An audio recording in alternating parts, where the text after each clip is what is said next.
Shalom Bapak Ibu Saudara yang dikasihi Tuhan. Pagi hari ini kita berjumpa lagi dalam renungan pagi dan firman Tuhan yang akan saya sampaikan kepada kita menjadi perenungan kita pagi hari ini terambil dalam kitab Injil Matius pasal 8 ayat yang ke-23 sampai dengan ayat yang ke-27 dengan judul Angin Ribut Diredahkan. Firman Tuhan berkata, lalu Yesus naik ke dalam perahu dan murid-muridnya pun mengikutinya. Sekonyong-konyong mengamuklah angin ribut di danau itu, sehingga perahu itu ditimbus gelombang, tetapi Yesus tidur. Maka datanglah murid-muridnya membangunkan dia, katanya, Tuhan, tolonglah, kita binasa. Ia berkata kepada mereka, mengapa kamu takut, kamu yang kurang percaya? Lalu bangunlah Yesus menghadik angin dan danau itu. Maka danau itu menjadi teduh sekali. Dan heranlah orang-orang itu, katanya, orang apakah dia ini, sehingga angin dan danau pun taat kepadanya?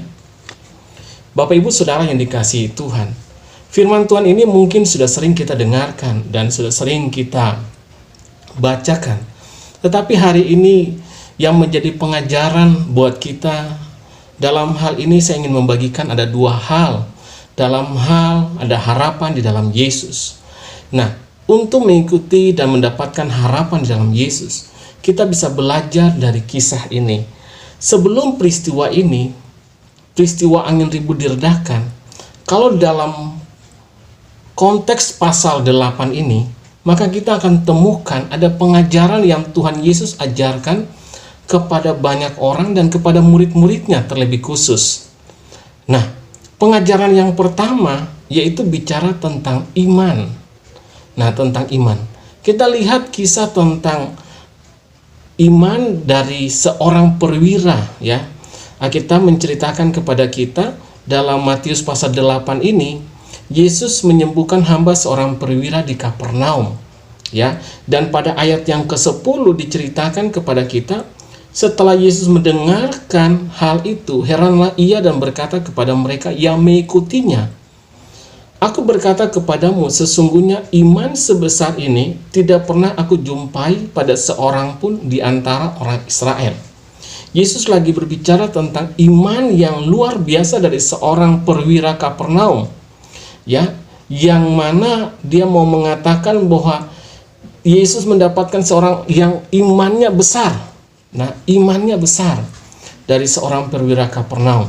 Sedangkan dalam cerita angin ribut diredahkan, pada ayatnya yang ke-26, Yesus lagi sementara mengajarkan, ia berkata kepada mereka, mengapa kamu takut, kamu yang kurang percaya?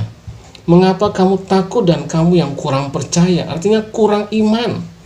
Jadi ada hal yang pertama yang Yesus lagi bicara di sini, yaitu tentang iman. Nah, Bapak Ibu Saudara yang dikasihi Tuhan, bagi Yesus untuk memulihkan keadaan danau itu bukanlah hal yang utama, tetapi memulihkan iman para murid ya, yang tetap percaya, yakin akan kuasa dan kebesarannya, itu yang terpenting. Bagi Yesus itu yang terpenting, memulihkan iman daripada murid-muridnya. Dan Yesus lagi sementara mengajar kepada murid-muridnya tentang iman. Ya, ini pengajaran yang pertama. Pengajaran kedua dari kisah angin ribut diredahkan dalam konteks perikop ayat yang ke-8, pasal yang ke-8 ini, ada satu bagian yang diajarkan kepada kita, itu kisah tentang hal mengikuti Yesus. Nah, di dalam hal mengikuti Yesus ini bicara dalam ayat yang ke-18 sampai dengan ayat yang ke-22. Ya. Dan ini kisah tentang hal mengikuti Yesus. Untuk mengikuti Tuhan Yesus atau hal mengikuti Yesus itu tidak seperti sekedar mengucapkan kata-kata, namun harus siap menerima konsekuensi ketika seseorang itu mengikuti Tuhan Yesus. Nah, dari dua hal ini dalam perikop yang pasal yang ke-8, yang pertama tentang iman, ceritanya tentang perwira, lalu yang kedua tentang hal mengikuti Yesus. Dua hal ini dipraktekkan kepada murid-murid Tuhan Yesus ketika mereka mengikuti Tuhan Yesus, dan kisahnya yaitu tentang angin ribut diredakan.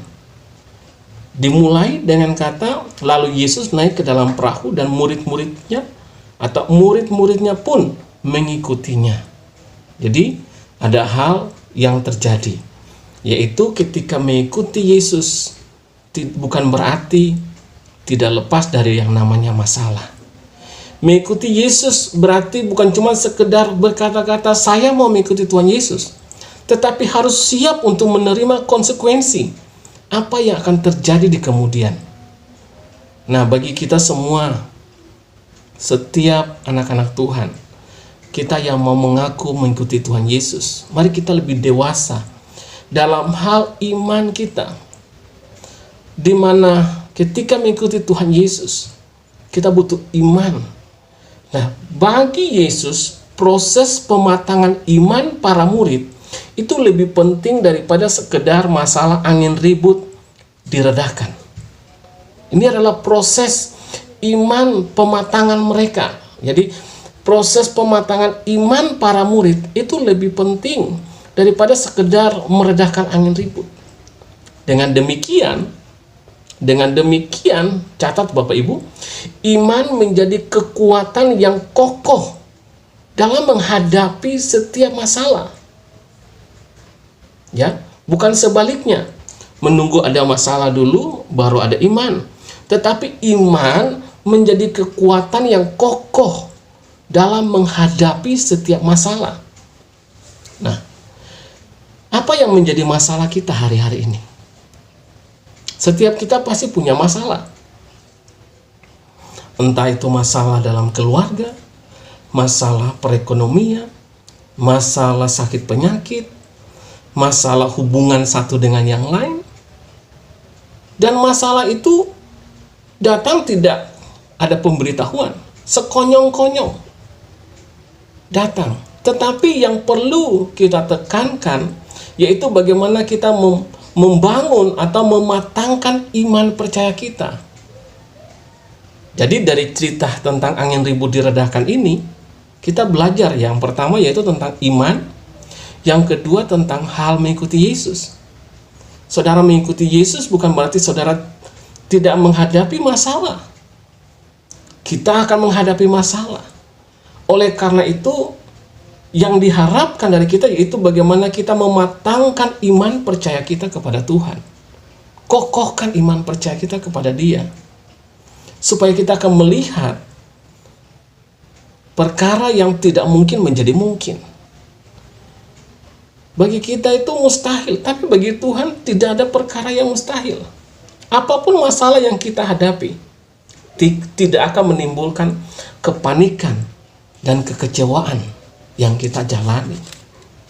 Kita tahu bahwa Yesus adalah harapan kita. Yesus adalah Tuhan kita. Karena itu ketika kita menghadapi masalah, jangan menggunakan kekuatan kita, tetapi kita perlu mengandalkan kekuatan dan kuasa Tuhan dalam hidup kita. Murid-murid mereka berusaha, mereka berjuang dalam hal ini ketika mereka menghadapi berbagai persoalan masalah. Goncangan badai yang datang dari hidup mereka membuat mereka menjadi panik, membuat mereka mengalami ketakutan. Tetapi ketika mereka mengokohkan iman percaya mereka seperti Yesus, waktu Yesus dibangunkan, Yesus tidak langsung menghardik angin, membuat badai itu menjadi tenang.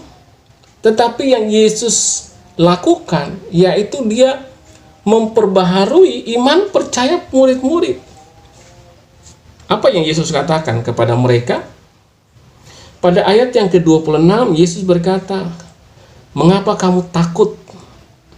Kamu yang kurang percaya." Sementara sebelum itu, Dia lagi menceritakan bahwa Dia tidak pernah menemukan iman yang sebesar ini terhadap orang Israel. Dia lagi sementara menceritakan kepada kita dengan kisah angin ribut diredakan. Yesus lagi sementara membenahi iman percaya daripada murid-muridnya. Kenapa kamu takut? Pertanyaan yang sama ketika datang kepada kita hari-hari ini dengan persoalan masalah yang datang dalam kehidupan kita. Mungkin Yesus juga berkata kepada kita, kenapa kamu takut? Kenapa kamu kurang percaya? Mari hari ini saya mau mengajak kita untuk kita percaya kepada Tuhan. Kita punya harapan. Kita punya kekuatan. Kokohkan iman, kekuatan kita, kepercayaan kita kepada Tuhan. Tuhan selalu beserta dengan kita. Dalam kisah ini, Yesus ada bersama dengan murid-muridnya. Tetapi iman mereka menjadi takut. Menjadi tidak percaya atau kurang percaya. Kita perlu lagi mengokohkan iman percaya kita kepada Tuhan. Dan kita akan melihat mujizat Tuhan, pertolongan Tuhan nyata atas kehidupan kita. Saya mau berkata, Bapak Ibu, bahwa hidup dalam iman adalah hidup bukan berdasarkan apa yang kita lihat. Ya, hidup dalam iman adalah hidup bukan berdasarkan apa yang kita lihat, tetapi apa yang tidak kelihatan, serta memandang dan menyingkapkan segala sesuatu dengan mata rohani kita. Kadangkala dalam hidup kita terpengaruh dengan apa yang kita lihat dan apa yang kita dengar. Kita terpengaruh dengan apa yang kita lihat di sekeliling kita, membuat iman kita menjadi goyah. Tetapi hidup dalam iman adalah hidup bukan berdasarkan apa yang kita lihat, tetapi apa yang tidak kelihatan. Rasul Paulus berkata dalam 2 Korintus pasal 5 ayat yang ke-7, hidup kami ini adalah hidup karena percaya dan bukan karena melihat. Mungkin hari-hari ini kita tidak melihat. Mungkin hari-hari ini kita belum mengalami apa yang menjadi jawaban doa kita. Tetapi mari saya mau mengajak kita, kokohkan iman kita. Dan ketika kita mengikuti Tuhan, ada saja masalah yang kita hadapi. Tetapi puji Tuhan sebagai seorang pengikut Kristus, bahwa Tuhan tidak pernah membiarkan kita. Tuhan tidak pernah meninggalkan kita. Dia selalu menolong kita tepat pada waktunya. Dan tidak pernah terlambat pertolongan Tuhan. Kita perlu berseru kepada Tuhan. Memanggil namanya. Beriman kepada Tuhan. Percaya bahwa apa yang tidak kita lihat, apa yang tidak pernah timbul dalam pikiran kita, ya, apa yang tidak pernah terpikirkan, apa yang tidak pernah timbul dalam hati kita, Tuhan sediakan bagi orang yang mengasihi Dia. Karena itu, jangan takut, jangan khawatir, jangan panik, jangan putus asa, jangan stres. Tetapi percayalah kepada Tuhan. Tidak ada perkara yang mustahil bagi Tuhan. Dia sumber jawaban kita. Dialah harapan kita. Tuhan Yesus memberkati Bapak Ibu Saudara sekalian. Mari kita tundukkan kepala kita, kita berdoa. Bapa, di dalam nama Yesus, kami bersyukur dan kami berterima kasih sebab Engkau Bapa yang baik. Hamba berdoa Tuhan bagi setiap jemaat Tuhan yang hari ini menyaksikan akan renungan pagi. Hamba berdoa Tuhan menjamah setiap hati kami. Kami berdoa Tuhan dalam nama Yesus, Engkaulah jawaban bagi setiap pergumulan kami. Di dalam nama Yesus, yang lemah Engkau kuatkan, yang sakit Engkau sembuhkan.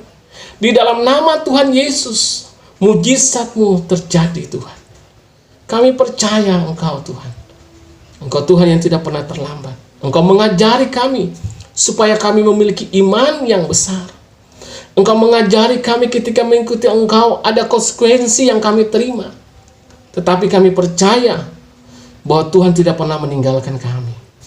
Tuhan menolong kami. Tuhan mengokohkan iman percaya kami. Supaya kami senantiasa mengandalkan Tuhan dalam hidup kami. Bukan kekuatan kami. Bukan kehebatan kami. Bukan kekayaan kami. Tetapi karena kekuatan dan kuasa daripada Tuhan yang melawat setiap kami. Terima kasih Bapa. Di dalam nama Tuhan Yesus Kristus, kami mengucap syukur kepada Bapa di sorga. Haleluya. Amin. Tuhan Yesus memberkati Bapak Ibu Saudara sekalian. Sampai ketemu dalam renungan di besok hari dengan pembicara dan pengkhotbah yang lain. Tuhan Yesus memberkati Bapak Ibu Saudara semua. Amin.